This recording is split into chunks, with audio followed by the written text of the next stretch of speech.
लापरवाही एक के बाद एक हादसों का कारण बन रही है। पहले राजेंद्र नगर से तस्वीर सामने आई और एक बार फिर से यानी कि कल जो तस्वीर सामने आई है वो गाजीपुर से सामने आई है, जहां खुले नाले में गिरने की वजह से एक मां और बेटे की मौत हो जाती है। 1 मिनट में पूरी खबर दिखाते हैं।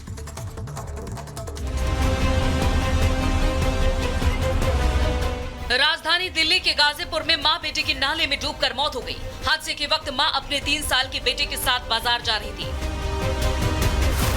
जल भराव की वजह से नाले का पता नहीं चला और दोनों ही नाले में डूब गए।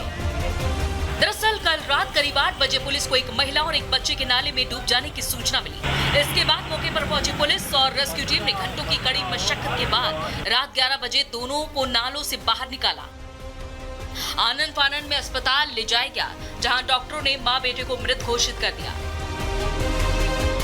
बाद में पुलिस ने दोनों शवों को पोस्टमार्टम के लिए भिजवाया है। वहीं इस हादसे के बाद लोगों में आक्रोश है। लोगों का कहना है कि 1 महीने से नाले खुले पड़े हैं, लेकिन सुनने वाला कोई नहीं है। अगर नाले पर कवर होता तो इतना बड़ा हादसा नहीं होता। Bureau report, Republic Bharat.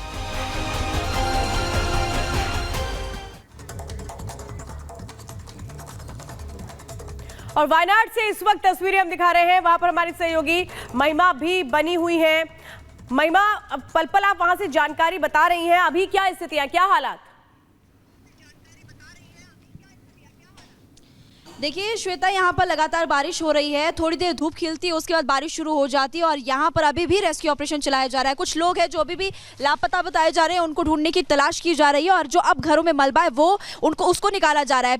अभिषेक से मैं कहूँगी जरा इस तरफ आप आइए। देखिए घर मैं आपको दिखाती हूँ।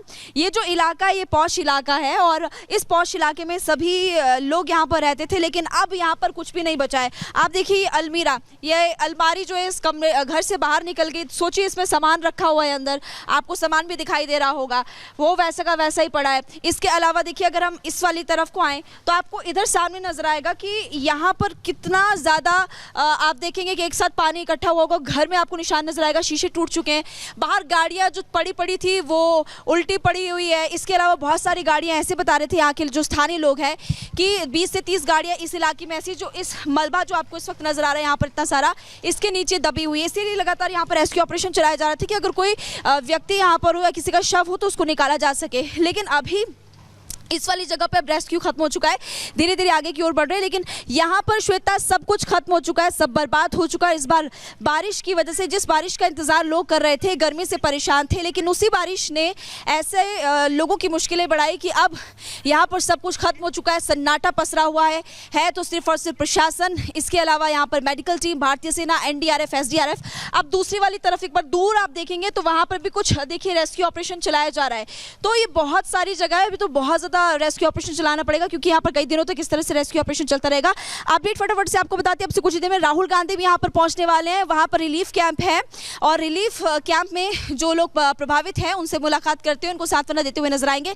और केरल के मुख्यमंत्री पिनराई विजयन ने एक हाई लेवल मीटिंग भी यहाँ पर बुलाई थी, जिसमें कि सभी रेवेन्यू डिपार्टमेंट हो गया, अलग अलग डिपार्टमेंट्स जो है स्वास्थ्य विभाग से रिलेटेड, उन सभी को बुलाया गया। इसके अलावा ये भी है कि ऑल पार्टी मीटिंग यहाँ पर CM की तरफ से बुलाई गई है कि अब कैसे आगे व्यवस्थाएं ठीक करनी है, लोगों की मदद कैसे पहुंचानी है। तो ये ओवरऑल अपडेट आपको दे रहे हैं, ग्राउंड पर हम हैं, एक एक तस्वीर आप तक पहुंचा रहे हैं। श्वेता, बिल्कुल। और इसके अलावा क्योंकि देखिए 3 दिन बीत चुके हैं महिमा, और अभी भी रेस्क्यू ऑपरेशन वहां पर दिखाई दे रहा है, रेस्क्यू ऑपरेशन को अंजाम दिया जा रहा है। अभी क्या अपडेट है, किस तरीके की स्थिति की लगातार तस्वीरें आप दिखा रहे हैं कि सैलाब आने के बाद वहां पर जो है स्थिति बदहाल हो गई है, काफी नुकसान हुआ है, लेकिन अभी प्रशासन क्या क्या कहना है, रेस्क्यू ऑपरेशन आखिर कब तक चलेगा वहां पर?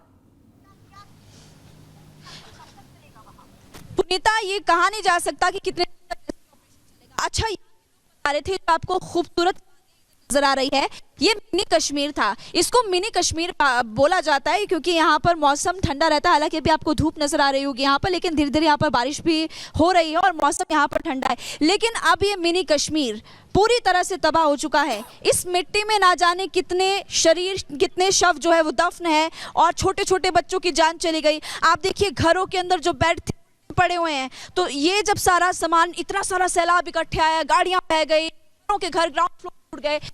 सोचिए लोग सुबह सो रहे होंगे, उनका क्या हाल हुआ होगा। छोटे छोटे बच्चे भी थे उसमें, कुछ लोग तो निकल गए, कुछ लोग बच गए, लेकिन ऐसे बहुत सारे लोग। अच्छा, ये भी खबर थी, एक कोई मुझे स्टोरी बता रहा था कि एक व्यक्ति फॉरेन से आया था, एक ही दिन उसको हुआ था, रात को अपने घर में, इसके आगे उस व्यक्ति का घर है, उस घर में वो गया और उसके बाद उसका पूरा का पूरा घर तबाह हो गया। ऐसी बहुत सारी स्टोरीज महिमा आप बता रही हैं और हालात चिंताजनक है। 282 आंकड़ा पहुंच चुका है। ऑपरेशन जिंदगी लगातार जारी। उम्मीद करेंगे कि जल्द ही वहां से लोगों को सुरक्षित निकाल लिया जाए और रेस्क्यू ऑपरेशन खत्म हो। बहुत शुक्रिया आपका जुड़ने के लिए और जानकारियां देने के लिए। चलिए आगे बढ़ते हैं, बात अयोध्या की करेंगे, धर्म नगरी की, जहां से एक ऐसा कांड सामने आया। सपा नेता की अब तस्वीर वायरल हो रही है जिस पर सामूहिक दुष्कर्म का आरोप लगा है। सांसद अवधेश प्रसाद जो वहां के सांसद हैं, उनके साथ ये तस्वीर अब दिखाई दे रही है आरोपी की।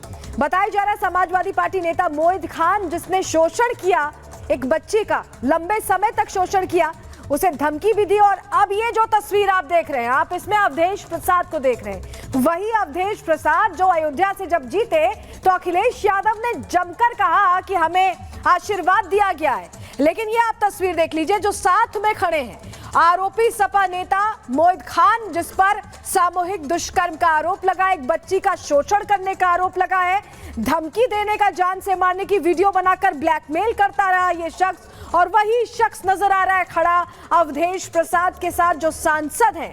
कल जब हमने अवधेश प्रसाद से इस बारे में सवाल जवाब करने की कोशिश की, रिपब्लिक भारत ने जानने की कोशिश की, तो अवधेश प्रसाद का यह कहना था कि मुझे अभी जानकारी नहीं है। लेकिन आपको याद होगा सदन के अंदर महिला सुरक्षा को लेकर कई कड़े कानून योगी सरकार ने जब पास किए तो उस दौरान अखिलेश यादव कई सवाल खड़े कर रहे थे। लेकिन सवाल यह भी है कि अखिलेश यादव ऐसे लोगों को अपनी पार्टी में जगह देते हैं जिनका एक या तो आरोपी के तौर पर रिकॉर्ड होता है या वो इस तरह का अपराध खुलेआम बिना किसी डर के करते रहते हैं। ये तस्वीर अवधेश प्रसाद के साथ हम आपको दिखा रहे हैं, अयोध्या के सांसद हैं। उन्होंने कहा कि वो जानते ही नहीं है पूरा मामला क्या है, जबकि ये जो आरोपी है उनके साथ खड़ा दिखाई दे रहा है एक इलाके का जिला अध्यक्ष है सपा नेता मोहित खान, जिस पर ये गंभीर आरोप लगे हैं, गिरफ्तार हो चुका है। लेकिन लंबे समय तक शोषण एक बच्ची का करता रहा ये शख्स और किसी को कोई खबर नहीं हुई। सबसे बड़ी बात, अवधेश प्रसाद खुद खड़े और जब सवाल पूछा गया तो अवधेश प्रसाद ने सिरे से कहा कि मुझे जानकारी नहीं है।